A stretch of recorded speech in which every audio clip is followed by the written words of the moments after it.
प्यारे बच्चों, आज हम प्रश्नावली 1.3 के क्वेश्चन नंबर 6 से आगे हल करेंगे। तो क्वेश्चन नंबर 6 है आपका, किसी हिमकण या ठंडा प्रक्रिया में कमरे का तापमान 40 डिग्री से 5 डिग्री सेल्सियस प्रति घंटे की दर से कम करने की आवश्यकता है। मतलब अब तापमान 40 डिग्री है और 5 डिग्री प्रति घंटे के हिसाब से कम करना है।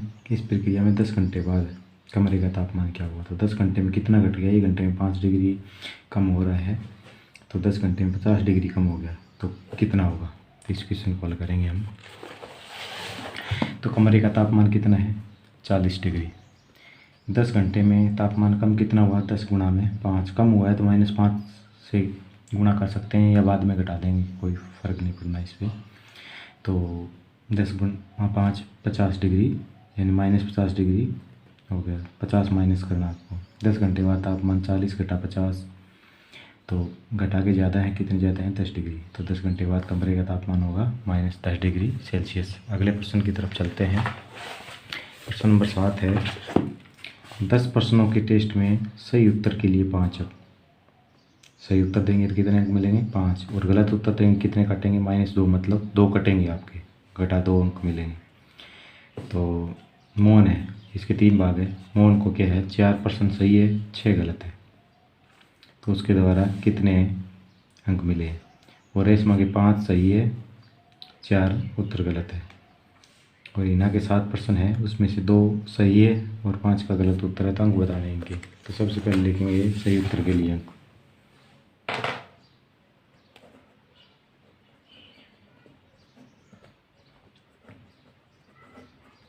सही उत्तर के लिए अंक कितने हैं आपके, 5।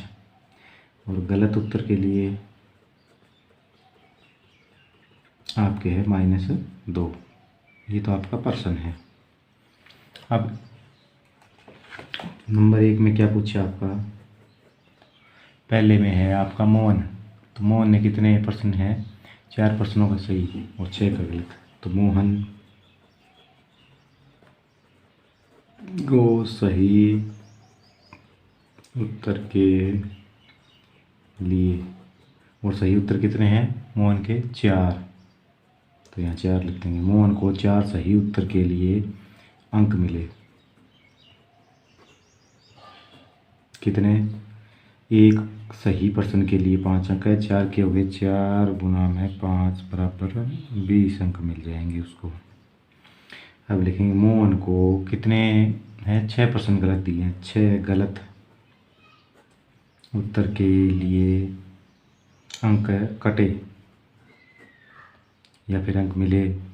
अंक मिले भी लिख सकते हैं, तो फिर माइनस में लिखना है, अंक मिले लिख सकते हैं। अंक मिले कितना है, -2 गुणा में 6, -12 अंक। अब -12 अंक तो इसको गलत के लिए मिल गए और 20 अंक उसको सही के लिए मिल गए। तो आता है मोहन के अंक, अतः मोहन के अंक कितने हुए भाई, 20 घटा में 12, जमा के ज़्यादा कितने ज़्यादा है, 8 अंक ज़्यादा है। तो ये आपका मोहन के अंक प्राप्त हो जाएंगे। इसके बाद में क्या है, अगले दूसरे पार्ट की तरफ चलते हैं। दूसरे में कौन है, रेशमा। 5 उत्तर सही है, 5 सही उत्तर और गलत उत्तर है 5 गलत उत्तर है। ये आपका सेकंड पार्ट है, ये हल करना है। तो वो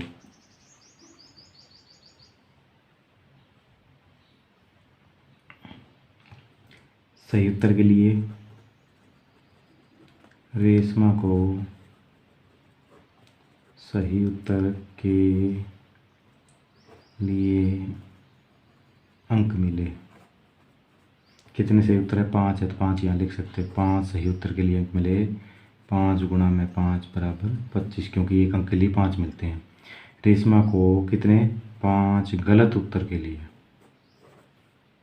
अंक मिले, 5 गुणा में घटा का 2, क्यों? क्योंकि गलत के लिए घटा 2 मिलते हैं, बराबर घटा का 10। तो अंक प्राप्त हुएगी रेशमा को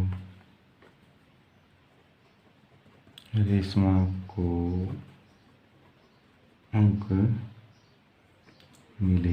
कितने मिले भाई? 25 तो उसके सही अंक के लिए मिल गए, घटा 10 उसके गलत के लिए मिल गए। तो 15 जमा का यानी कि 15 अंक उसके प्राप्त हुए हैं। इसी प्रकार तीसरा पार्ट है, ये आप समय करें। इसमें क्या है? तीसरे में हीना के हीना है तीसरे में। इसके सही उत्तर कितने हैं?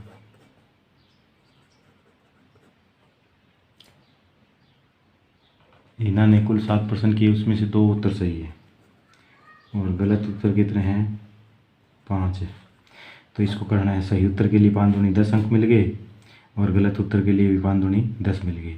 तो कितने मिले? 10 उसके सही अंक है के लिए मिले और 10 के है गलत के लिए, तो 0 अंक प्राप्त हुए रेशमी। तो इसको इसी ढंग से लिख के आप कर सकते हैं। तो आगे प्रश्न नंबर 8 की तरफ चलते हैं।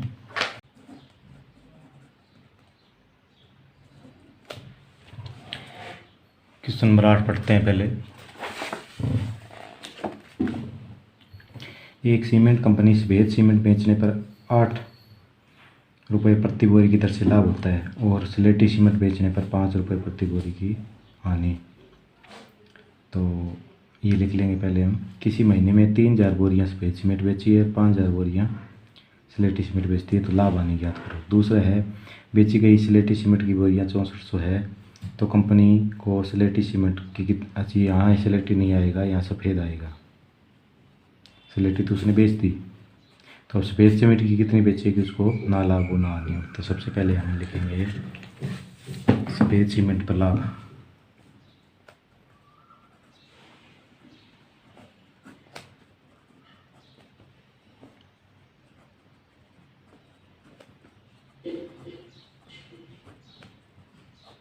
एक बोरी पर लाभ तो कितना है? 8 रुपये है। और कंपनी को स्लेटी सीमेंट की एक बोरी पर हानि, सफ़ेद पे तो लाभ है और स्लेट पे हानि है, कितने रुपए है? 5 रुपये है। ये बात आप लिख लेंगे ताकि आगे में सवाल हल करते वक्त, तो ये तो लाभ हानि की बात होगी। अब पार्ट नंबर ए में क्या पूछा है कि महीने में 3000 बोरियां सफ़ेद सीमेंट बेची उसने, तो लिखेंगे 3000 सफ़ेद बोरी पर लाभ। 3000, एक बोरी पे 8 रुपये, 3 पे हो गया 3000 गुना 8, 24,000 गुना करते हुए 24,000 रुपये उसको लाभ हो गया। अब उसने क्या किया है कि 5000 बोरियाँ स्लेटी बेची है, 5000 बोरी स्लेटी बोरी पर क्या लिखेंगे? हानि। स्लेटी पे हुई है उसको हानि, तो एक पे कितनी हानि होती है उसको? 5। 5000 पे कितनी होगी? गुणा में 5 बराबर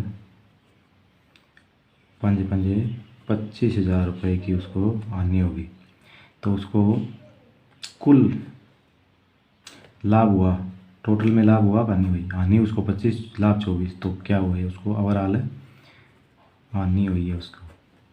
तो हानि उसकी कितनी होगी? 25,000 घटा में 24,000, 25,000 में से 24,000 घटा दो आप, कितना आ जाएगा? 1,000 रुपये की उसको ओवरऑल हानि हुई है इस व्यापार में। दूसरा पार्ट है आपका कि स्लेटी सीमेंट,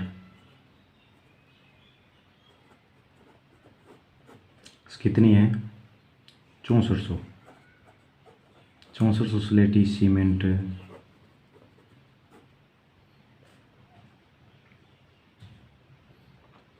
पर हानि 6400 गुणा में 5, 4 लिखती हमने 5, 0 0 5 चौके 20 की 0 वहाँ से लगी 2, 5 के 30 और 2, 32,000 रुपये की हानि होगी। तो ये तो उसने बेच दी 6400, तो ये इतनी आनी होगी उसको। अब ये कहता है कि उसको कितनी स्पेस सीमेंट बेचे कि क्या है, ना लाभ हो ना हानि हो। तो मतलब उसको कितने रुपए का लाभ कमाना पड़ेगा, 32,000 का।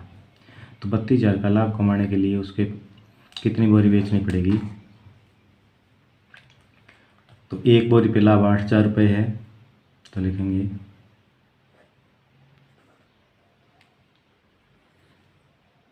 8 रुपये के लिए बोरी बेचनी कितनी पड़ती है, एक, यानी कि एक बोरी बेचता है तो 8 रुपये लाभ होता है। ये इसको इस हिसाब से क्यों लिखा है, क्योंकि हमें बोरियों में उत्तर ज्ञात करना है कितनी बोरी बेचनी पड़ेगी। तो बोरी आगे ले आएंगे, पैसे इस तरफ ले आएंगे। तो 8 रुपये लाभ के लिए बोरी बेची एक रुपये लाभ के लिए बोरी बेची कम के लिए भाग 1/8। और हमें लाभ कितना होना चाहिए, 32,000 होना चाहिए, ताकि उसको ओवरऑल के ना लाभ हो ना हानि हो। तो यहाँ पहले लिख देंगे ना, चलो 1 मिनट निकाल लेते हैं इसको। तो कितना है, 32,000 रुपये हानि हुई है, तो 32,000 रुपये का उसको लाभ लेना पड़ेगा, ताकि कुल लाभ उसका शून्य हो जाए। लाभ के लिए बोरी बेची, तो 1/8 गुणा में 32,000 ज़्यादा के लिए गुना हो जाएगा। 8 चौक 32, 4,000 बोरी उसको और बेचनी पड़ेगी सफ़ेद सीमेंट की। तो सफ़ेद, ये बोरी कौन सी है, सफ़ेद है, सफ़ेद बोरी। एक बोरी पे 8 रुपये लाभ होते हैं। बोरी इस तरफ ले आएंगे, क्योंकि बोरियों में उत्तर ज्ञात करना में, जिस चीज़ में उत्तर ज्ञात करना हो वो क्या है, दाईं साइड में रखेंगे। तो 4,000 बोरी और बेचने पर उसको क्या है, ना लाभ होगा। तो लिख देंगे अतः 4,000 बोरी सफ़ेद सीमेंट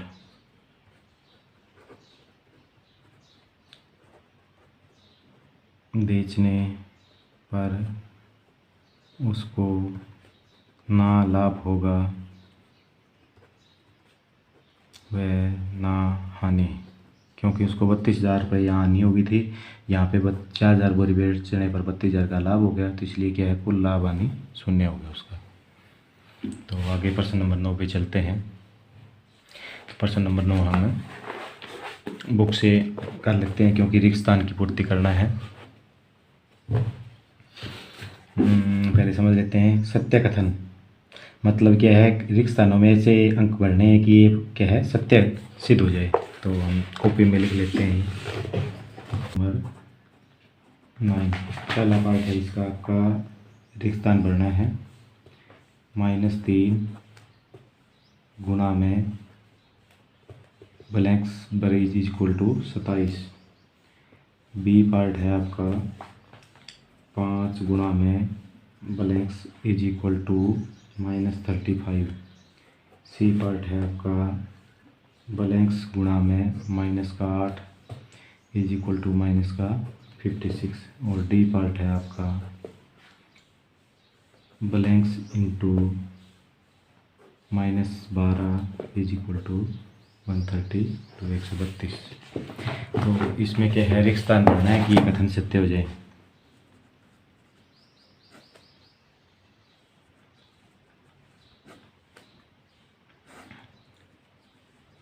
तो रिक्त स्थान भरो कि ये कथन क्या हो जाए, सत्य। अब हमें पता है कि घटा 3 को कितने से गुणा करेंगे 27 हो जाए। तो पहली बात तो यही है कि घटा की संख्या है, यहाँ जमा में है, तो इसका मतलब घटा की संख्या से ही गुणा करनी पड़ेगी। तो कितने से, 3 नीम 27, 9 से, या फिर क्या है 27 को 3 से भाग कर लो, कितना आया 9। तो मतलब ये हो गया कि घटा और घटा जमा में उत्तर आ गया, 9 3 27। बस बिल्कुल सिंपल छोटे सवाल है। 5 को कितने से गुणा करें कि 35 आ जाए, घटा में आ जाए। ये जमा का है, तो अब की बार गुणा किससे करनी पड़ेगी, घटा की संख्या से। और कितने से, 5 को 7 से गुणा करी, 5 7 35, यानी कि 35 को 5 से भाग करके भी देख सकते हैं। आगे 8 को कितने से गुणा करें कि 56 आ जाए, 8 7 56 7 से। लेकिन जमा का क्यों, क्योंकि ये घटा का है, आंसर भी घटा का है, तो एक ही संख्या घटा से गुणा करेंगे तभी क्या है उत्तर आएगा। ये आपका 7 गुणा घटा 8, तो घटा में आंसर आ जाए।